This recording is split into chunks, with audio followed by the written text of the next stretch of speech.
mga pops yung ano, frame yan na dapat bibili natin. Wala itong external. Hindi siya external na may dito. Yung bibili sa amin yan, tapos pinapang-motivate sa amin. So, hindi mo lang Yung ano, boss, yung sinasuggest mo kanina, sinasuggest ko sa'yo kanina is medyo malapit sa kanya. Meron na siyang dual screen. So, dual screen po siya. Ito is isa lang po yung screen niya. Tapos, 4K by 60 FPS na rin po ito. May stabilizer na rin po siya. At with noise cancellation feature sa mismo ng camera. So, tapos meron siyang ano, yung wifi na pinipagdala sa cellphone. yes, pwede rin po. Meron po siyang application na nadadownload natin sa Play Store para po ma-connect siya tapos ma-download po yung mga Yung mga pops, try natin kung malinaw ba yung kuha. Kasi pang dagdag lang natin. ano siya pang front screen mo o Pang ano, second backups? pang ano, backup tapos ang helmet na. Pang backup.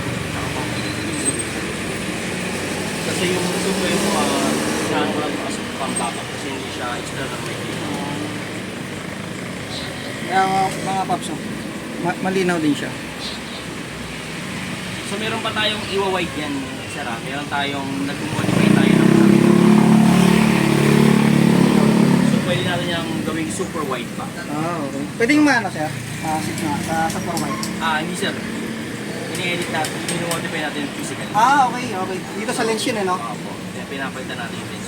Pero pag dito niya pwede naman kuha naman. Sa mga pops, ito na siguro yung kukunin ko. Tapos abangan nyo na lang yung review ko nito. Sakuha nyo talaga. Tapos boss, pwede nga no? Makabili na isang battery. Meron po. 270 po ang extra battery. 270. Tapos yung ano nito boss, yung kasama niya, Ang battery po niya is tumatagal na po ng mga less than 40 minutes. 40 minutes. Doon sa external battery na bibili niyo po, tatagal po yun ng mga 70 minutes. Ibali dalawa na po yung battery nito. Bumili siya. Hindi po. Isa lang po yung... Isa lang siya. pag bumili ka ng isang extra battery, dalawa. Ay, dalawa siya. Okay.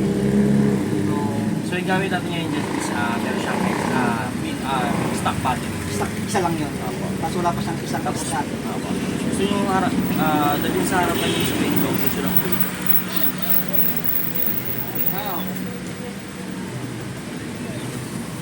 Tapos pag ano, babalik yun sa ano. Tapos yung kaya niyang memory boss. Okay, memory na kaya niya is up to 120. So, kung gagamit ka sa kanya ng na maximum resolution niya, which is yung 4K by 60 FPS, nagre-recommend kami sa iyo ng mga extreme na unit. Pero kung gagamit ka lang sa kanya ng mga 1080p o mas mababa pa, ultra better. Pero pag gagamit ka ng mga high niya, settings niya, extreme talaga resolution. Yung meron naman ako. Bibili na rin ako ng ano, dalawang extra ng battery. Dalawang extra battery. External mic, bibili ka rin ba? Meron na. Meron ka na. I-try ko nga kung kasya boss. Yung mga pops, wala pa siyang kasamang mic. So, kailangan mo pang bumili. Pero 600 lang naman siya.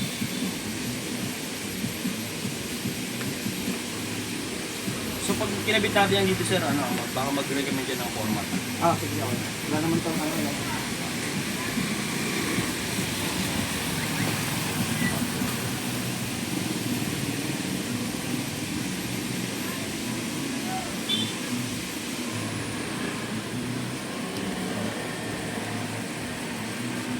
So ang format po ng files nito is .mov. Pero may mga unit naman tayo na, kunyari Android po kayo.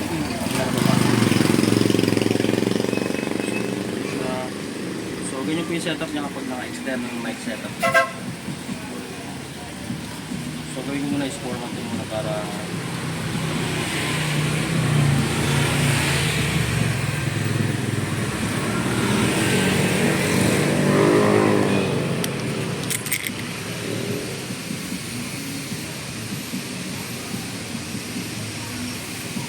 so dito sa settings sa sir, napakita ko lang po muna bago at yung sinasabi ko kanina na pwede nyo magamit yung pinaka-maximum resolution 4K by 60 kapag gumamit kayo ng recommended na memory. Hindi na natin yung memory ni sir. Stabilizer, i-on po natin. Tapos, loop recording, i-on po natin. And then, meron to wind noise reduction. Ito maganda sa kanya, meron siyang wind noise reduction. Ibig sabihin po nito, pag bumibiyahe po tayo, yung wind noise na babawasan po. Wind noise reduction po. I-on po natin yan. Auto low light, dapat po naka-on po yan. So, yun lang po. Yan. So, sa stabilizer. So, ito po yung logo ng stabilizer. Ito naman po yung logo ng wind noise cancellation. Ito naman po yung logo ng external mic. So, hindi po siya automatic lilipat from built-in to external mic. So, kailangan mo pa rin siya i-edit or i-modify, i-baguhin sa settings. So, ito lang po tayo dito sa microphone. Meron tayong built-in at external mic. So, ngayon testing tayo ng external mic. Yan. First testing natin to. Ito po is 850. 850. Ito naman po is siya. 600. Kung gusto nyo ng medyo mataas, medyo mababa dito pero mataas po yung speed niya, ito po, 128 gigs. Magkano yan? 900 po. 140 MB per transfer. Per transfer yung rate niya. Mas mabilis siya. Mas mabilis to kaysa dito sa mga 100. Ito lang kasi recommended. Yan lang. 170. Magkano siya? 850. 850. Sige, kunin ko na. No choice na eh. Ito. Oo. Oh, yan na. Saan ang kasama niya, boss? Ng mga accessories So, niya? accessories, sir, napakaraming accessory na kasama po na ito.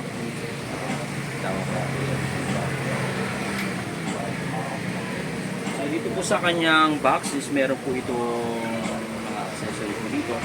Meron po siyang J-mount and then mga remote and then meron siyang open door.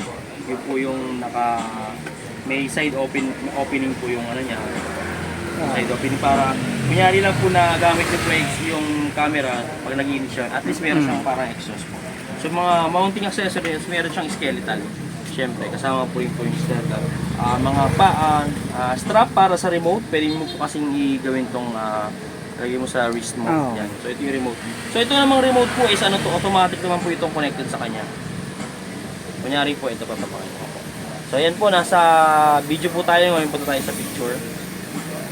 Yan. Okay, sir. Tapos punta natin sa picture, video. Yan, diretso sa video. So connected na agad siya. Hindi mo na kailangan i-pair pa to. Oo, sir.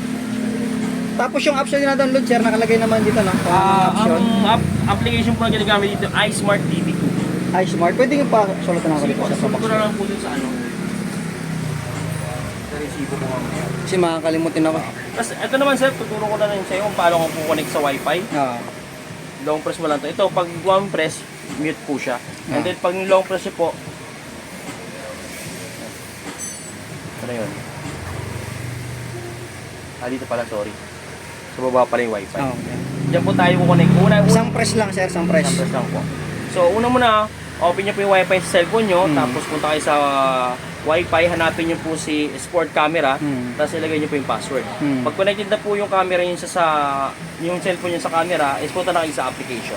Doon naman po i-add nyo yung camera bago nyo magamit yun. As pang view, pang remote. Yan, pwede. Tapos doon na rin magda-download, ano? Yes, pwede nyo pong gawin nyo na i-transfer yung video. Pero, medyo matagal kasi kapag ang video tumatagal, mga siguro nasa 30 MB pataas na, medyo matagal, mahaba na yung transfer nun. So, ang nire-recommend namin, kung meron kayong, alam niyo yung OTG, Oo. yan, yun yung recommended namin. Dito na sa ano? OTG po, OTG cable. So, card reader po yun, ilagay niyo po yung camera, yung memory niya doon. Tapos yung memory ilalagay niyo sa cellphone. Okay. Cellphone po bang ginagamit pang edit? Yan po, ganun po.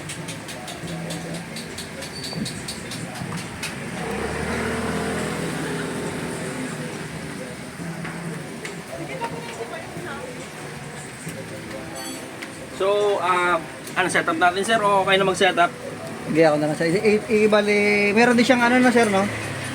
Yung sa helmet, mga ganito na meron. Yes po, meron po siyang J-mount na kasama. Pero yung chin mount, hindi separate po talaga bigay.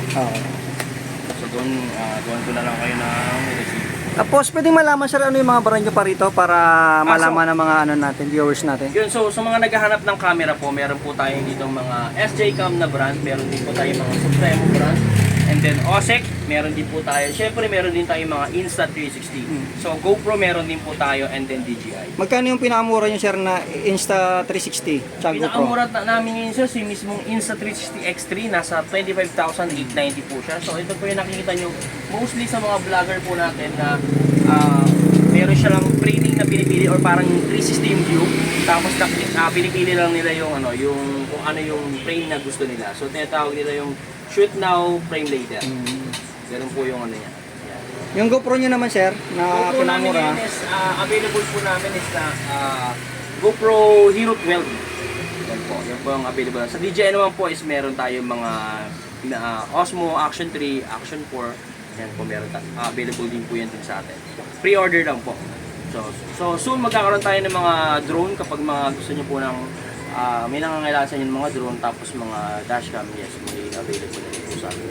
So ngayon po, ito pa lang po yung binibenta natin, mga accessory and unit po ng Insta360, GoPro, SJ-Cam, yan po. Tapos mga mounting sa motor, meron din po tayo. Kung gusto nyo po yung Insta360 nyo or mga GoPro nyo, i-mount natin sa motor nyo, full setup, meron po tayo yan para naman magamit nyo po yung mga camera.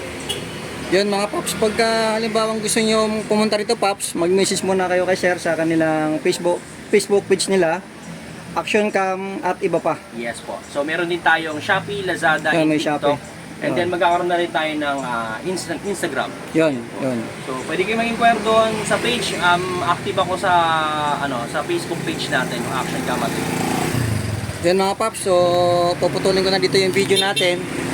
Bale, babalitaan ko na lang kayo sa next content natin kung ano yung kuha ng binili nating Action Cam, kung maganda ba.